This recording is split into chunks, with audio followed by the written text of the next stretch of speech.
দেখো বন্ধুরা, আমরা এখন খেলছি, খেলে তেলে তারপর তোদেরকে ছাড়ে দেব।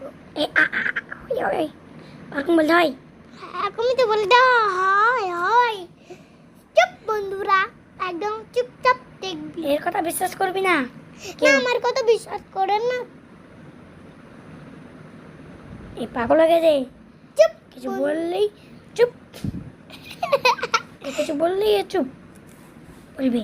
না বন্ধুরা, আমরা এখন বলি না। আমি এখন পক্ষ দেখাচ্ছি শুধু বন্ধুরা। একদম মিলে গেল 6 দেখলে। দেখলেন 44 মিনিটে করে নিলাম। मेरे अंदर कोई बुरी आदत नहीं है, बस गुस्सा कंट्रोल नहीं होता।